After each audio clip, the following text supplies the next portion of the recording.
Hello everyone and welcome back to Auer Time with Crown College head football coach John Auer. Auer Time is a weekly program that gives you, the fans, the opportunity to ask the Crown coach questions about the Storm, football or sports in general, or just seek the coach's wisdom about life events that are going on. In this week's episode, offensive coordinator Matt Bremer joins us to discuss such things as last week's contest against St. Scholastica, what he's expecting out of Westminster this week, and what's the coach praising the Lord about this week. Let's find out on Auer Time. Well, we're going to welcome back Coach Bremer. Coach, let's first of all begin with team updates you might have for us. I think going in, we're pretty good. I don't know if I think Thomas Andrews is going to be out this week, and he's dealing with a concussion issue. But other than that, we're doing really well. Guys are ready to go. Well, let's talk about this last week's game. A tough loss this last Saturday. You seem to have dominated the game in so many different ways, especially in time of possession, but turnovers seem to kind of do the team in. What do you take away from the game yourself? Yeah, we actually had double the amount of plays that they had as well. I think we finished with 86 offensive plays, and they had 43 and 40 plus time of possession. So we were 2-1 in that category as well, and then we moved the ball well. If you take away, we had a bad snap on a punt that went against our offense. We had 350 yards of total offense if you take that away. So definitely had some really, really good things going. But, we stalled out when it mattered. We got down to the, inside the 30, inside the 20. And then obviously, like you said, kind of turned the ball over. Stalled out on a couple drives and just couldn't punch the ball in. So certainly we got to get to the point here, and we've been working on it so much this week about, all right, let's finish the drive, finish the possession, let's make smart decisions with the football, and let's finish this thing the right way. So I think it's huge, and I think it was a confidence builder for our guys to be able to move the ball against one of the best defenses in our conference and do those things. But finishing the drive has been a huge focus for us this week, and protecting the football. So.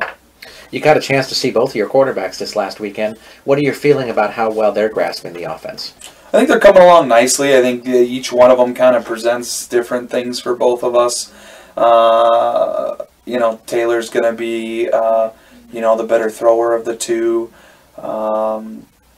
Ryan can take off in some situations and make some plays with his feet. Taylor does that okay too, and so I think the biggest thing for them is just taking care of the football.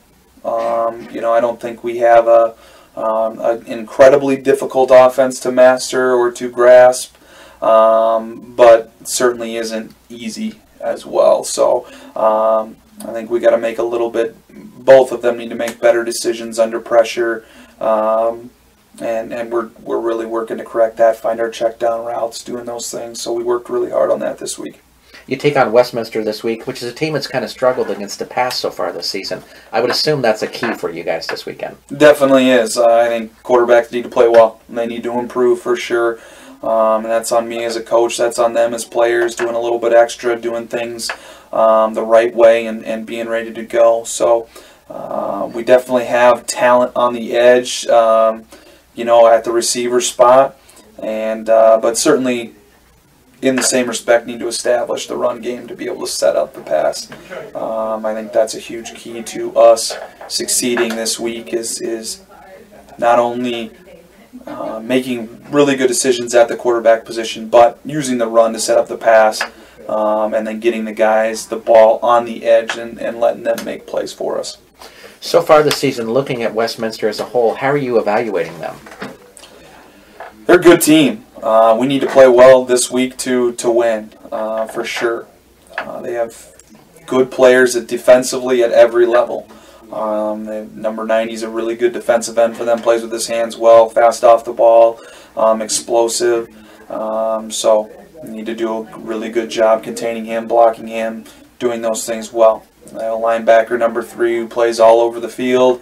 I think he leads the conference in tackles or is up near the top in tackles. So certainly need to get a hat on him. And then they have a really good cover corner in number 24 who come up and get in our guys' face and press them and will do some things really well from that aspect. So we need to do a really good job of getting hats on those guys and trying to change the looks that they're getting offensively to be able to move the football well and do those things. I think we're set up for a really good game here tomorrow.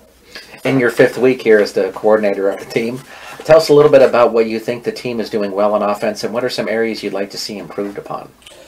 Certainly we're moving the ball really well. We're getting the ball up and down the field. Like I said last week, we had like 350 yards of total offense, and a lot of times you're going to be able to win games when you do that, especially against the best defense in the conference, or one of. So I think we're certainly moving the ball well. But again, I think we've talked about it and alluded to it a little bit already, is we need to be able to finish drives. We need to hold on to the football. And we need to, find a big play guy. And guys, when they get opportunities, need to make big plays happen. So right now we're having to we talked a lot about it this week offensively, is we've had to kind of chunk the ball down the field. 5 yards here, 6 yards here, 4 yards here, 7 yards here. So it's one of those things that when our guys get opportunities, they need to make the big play happen so that we don't have to go 10, 12, 13, 14 plays on every drive. And that'll help us finishing drives as well. We need to have those 20-yard plays, those 30-yard plays intermixed within our drives as well. Coming into this season, where did you expect the offense to be at this point, and are you seeing that happening? I think we're progressing well, I would say. I think besides finishing off drives and putting a few more points on the board, which at the end of the day are, the goals of offensive football, but certainly not obviously always totally measurable. Or I guess they don't pose the truest stat at times as to how well your offense is playing. Certainly that's the goal, so we need to get there and put the ball in the end zone. But I think besides finishing drives off, turning the ball over and doing those things, I think we're progressing along nicely, and we're right on track to continue to build. And all I ask is that we get better every single week and try to bring our best effort to every single practice and pay attention to detail and do the little things well. So, well, let us head to our fan questions this week. We first of all begin with Sam, who'd like to know, how do you think the team embraced your ideas about radically changing the offense from how it had been the last few seasons? I think they're adjusting well. We talk about this in life too, and I've had in our offensive conversations with our offensive group and talk to those guys that we got a big group of seniors, and change is difficult. It's not easy for anybody. But in the same respect, those who learn how to deal with change effectively are only going to, they're going to be a ton more successful in life, in their job, and whatever else. So hopefully this is setting those guys up to be a little bit more successful when they deal with that major encounter in life of change and the uncertainty of it and not knowing what the future might hold. And hopefully those guys can improve on, and make themselves better people because of this. We need to press on through some of the adversity we got right now, but I think for the most part they're embracing the change as best as they can. I think that's an interesting point you're making, because I would assume that would correlate to they go out and get a job and a new manager comes in and changes everything about the company, and then all of a sudden you have to kind of roll with that. I think it works hand in hand with those guys. I'm glad that they had this opportunity, and hopefully they see it as an opportunity to look at change a different way and embrace change. You got to be able to be mobile with change and be able to change strategies, change philosophies. And when things aren't working, you got to be able to change course and try something else, even if it's not a manager or somebody coming in over top of you. You got to be able to look at your own life and say, you know what, this isn't working for me and my family and my job and whatever it may be, my personal life, and be able to kind of adjust course and change. And if you learn how to deal with that from now, hopefully when you move on in life, you'll be better because of it. That's excellent. Next is Lewis from Hopkins. He says, because of how good they are with the ball, I'm surprised that you did not throw more to Mashad and Edlin. Any thoughts? I have a lot of thoughts. I think quarterback-wise, and we've talked about this quite a bit, is we got to do a better job of finding our check down routes. And that's going to lead to less turnovers, because right now, we force the ball down the field a little bit. on that. I think the running backs, we talked about that change, and one of the things that's different for them this year is getting into their routes faster in terms of their protection and then check down routes. And so this year, they're still getting used to how fast I want them to release and how fast they need to release to be open in terms of the quarterback's drop and his reads. And if they don't get out in their route fast enough, it's pretty tough to get them the ball. Vice versa, it's tough from a quarterback's perspective when we're forcing the ball down the field and instead of just relaxing, letting our check down route be the best play and making the easy throw. So I think it's kind of twofold in that. We need to hit our check downs more. I think getting them the ball in the run game, they're able to do some really good things, but we also have really, really good players on the edge. And so it's important to get them involved as well. Next, we have Henry from Chaska, who says, while I get the blocking aspect of it, I don't really understand why teams don't use two quarterbacks at the same time. It would seem to me that you would really confuse defenses right off. From my experience, I coached for a couple of years on defense here at this level and in this league, and most teams are going to be gap sound and just stay in their gap and play solid fundamental football and have all 8 gaps covered up front. And so, I think at times it's not as confusing as what people may seem. When we got in those situations when I coached on defense, it was about playing gap assignment football and making sure we had every single gap covered, and DBs stayed deep, and you just made do with what you have. So it wasn't as confusing as what people may think from the outside, and I think it shouldn't really make a difference how many quarterbacks you have on the field. So my philosophy, I'd rather have a more athletic player out there who you're teaching how to block and run and catch a football, and from that aspect, and guys that are focused on their responsibility in terms of, okay, I need to go block this player, and this is the best way that I know how to do that, instead of trying to teach a quarterback to do it on one play here and there. Interesting. Jack from Rockford would like to know, I have been suffering from tennis elbow for a few years. It makes my ability to play softball really limited. Do you have some suggestions on how I can improve this condition and strengthen my elbow so I can play more? Well, I'm not an athletic trainer. I haven't taken the classes in that or anything like that. So it's probably a better question for our training staff. But for my limited experience in it, it's the fact of just rest is the biggest thing for injuries like that. Just letting it heal up properly and being okay with taking a year off and letting it get completely better. That's the best I can do, I think, with my limited knowledge on the background, in that background, but certainly our athletic trainers could answer that a ton better. Jeremy from Mankato would like to know, what kind of leader do you expect from your quarterback? I expect a leader quarterback to be command the huddle, be vocal in the huddle by commanding people's eyes, commanding attention in the huddle, lead by example. Definitely is a huge one for me. They can't expect other players to make plays if they themselves are not making plays. So definitely need them to lead by example and try to be the best football player they can be. Lead by example in the film room, in the classroom, socially, and all those things, and do the little things really, really well. But at the end of the day, it's more important that they're themselves and they're their own individual. Everybody's going to have a different leadership style on that. Not one leadership style wins games. There's many different leadership styles that win games and that do things well, and that can certainly lead to success. So I just need them to be themselves at the end of the day. There's little things I think we can get out of them, like commanding a huddle, leading by example. Those types of things I think help them go the extra mile and help their team believe in them a little bit more. Sean from St. Louis Park would like to know, what are the requirements to attend Crown as an incoming freshman? I think the biggest thing from that aspect is the faith aspect. We're looking for guys who are solid in their faith and want to be better in their faith.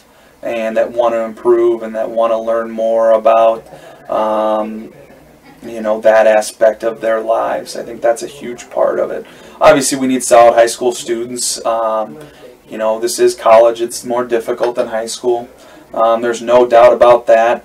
But I think, that combined with the faith aspect are definitely things that we look for. And then on top of that, from a football perspective, obviously we're looking for good football players who want to work hard, who are great leaders on their high school teams, and really want to do things the right way. And so, the key for us is to get the process started and, contact our admissions.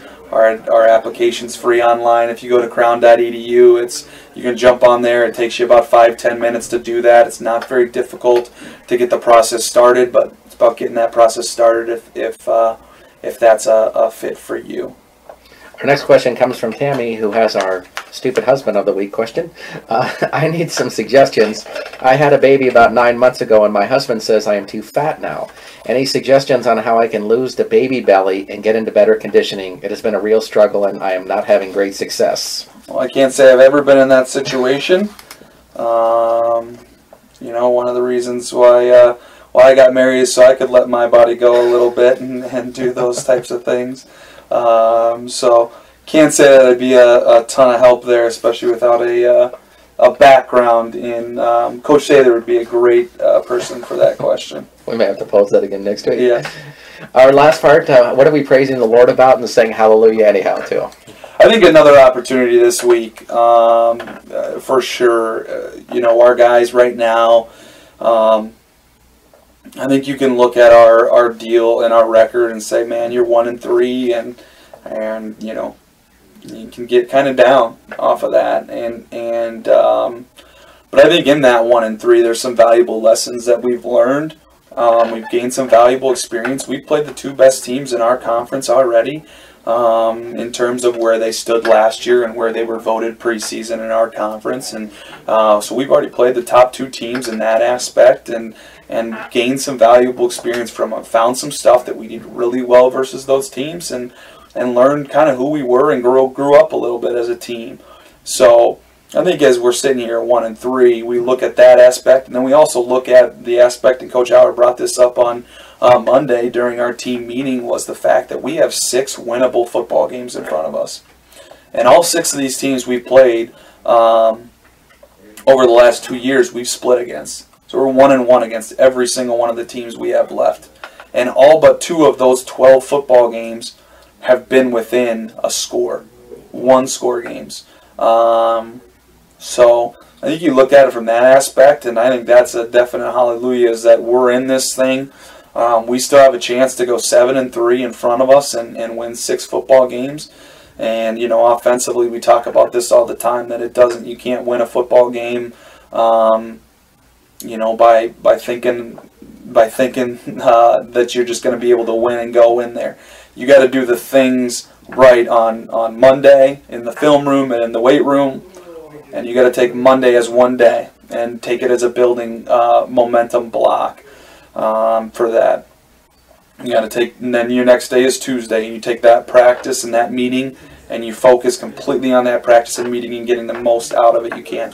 This has been our best week in terms of that offensively, from an offensive standpoint of just, hey, let's have a really good practice on Tuesday. And then once we have that really good practice on Tuesday, let's have a really good practice on Wednesday. And just taking that thing a day at a time. And when you take it a day at a time and you stretch together 3-4 practices in a row, you have a great week and hopefully a great game on Saturday. So that's been a huge focus of us offensively, and I think we're definitely getting there, and we're excited to see how things come out tomorrow.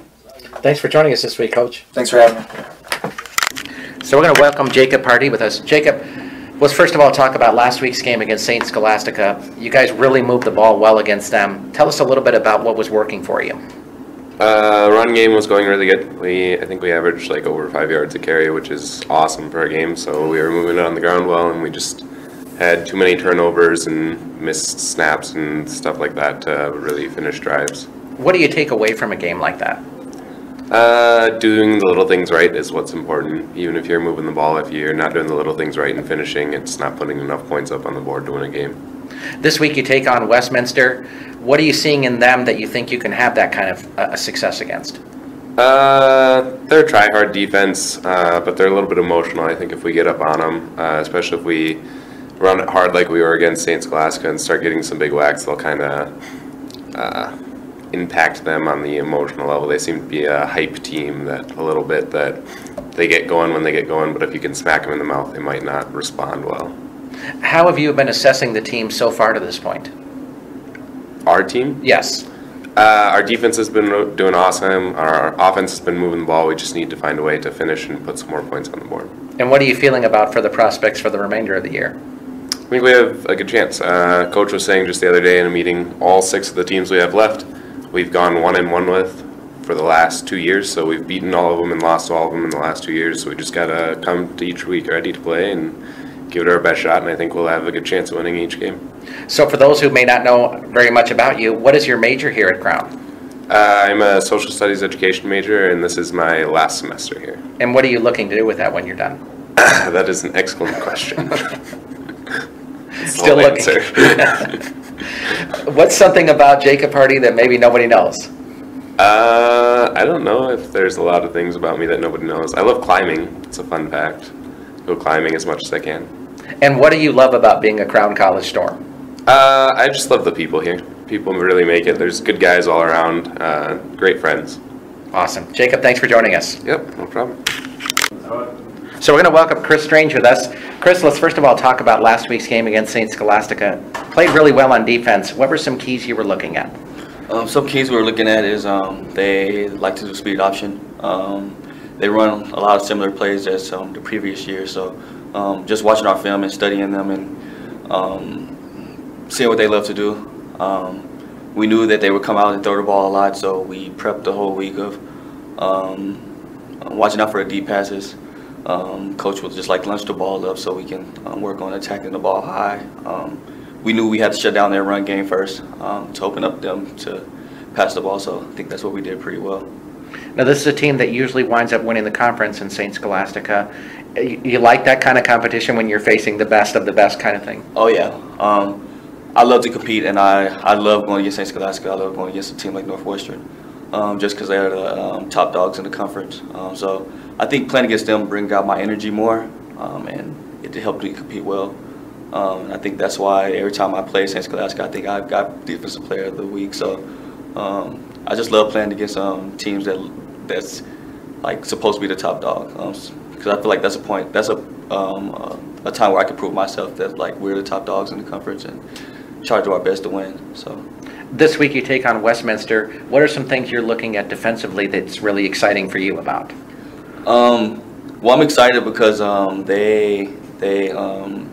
actually playing a little D in this week, so we can contain the quarterback. He's a scrambler.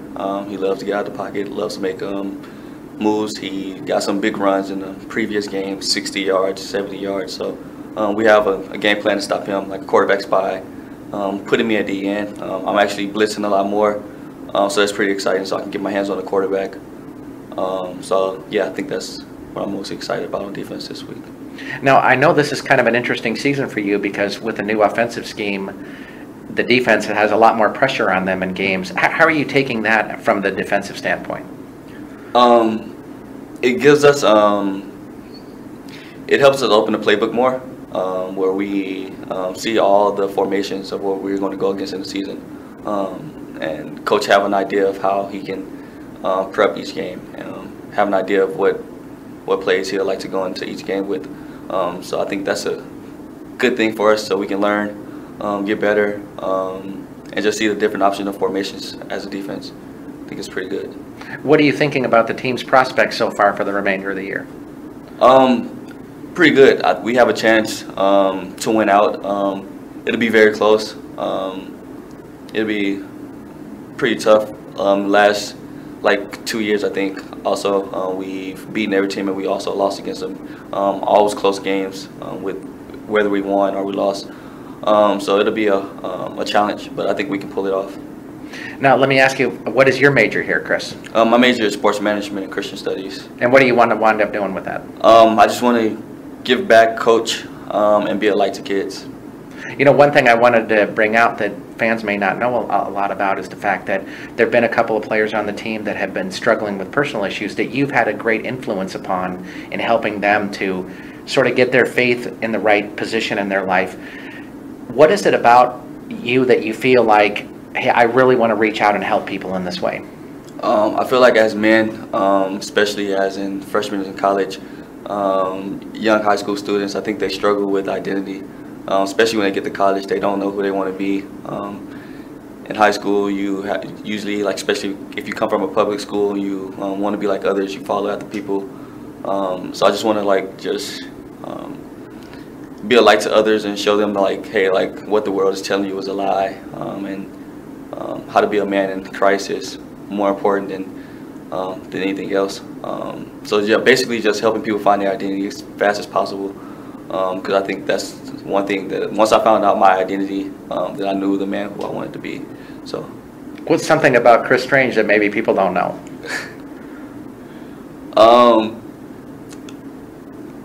Well, I would just say a surprise is coming up soon. Yeah, a good surprise, I hope. Yeah, a good surprise. So. And why is it good to be a Crown College Storm? I think because the community, my teammates, the professors, definitely the coaching staff, they always, like, just push me to be the best I can be. Not only on the field, but, like, off the field, in the classroom, in life, in relationships. They've just been a great role model to me. So it's great to be a Storm just because of those guys and the faculty and staff here at Crown. That's great. Thanks for joining us this week, Chris. Yeah, thank you. We want to thank Coach Bremer for joining us on Our Time this week. If you have your own questions you'd like to ask the Crown College coaches, please send them to us at johnauer@minorleaguesportsupport.com. That's johnauer@minorleaguesportsupport.com. Please have your questions to us by Thursday evening so we can give the coach a little time to review them before we record the show. I'm Rob Pannier, the managing editor of the Minor League Sports Report, reminding you that every Friday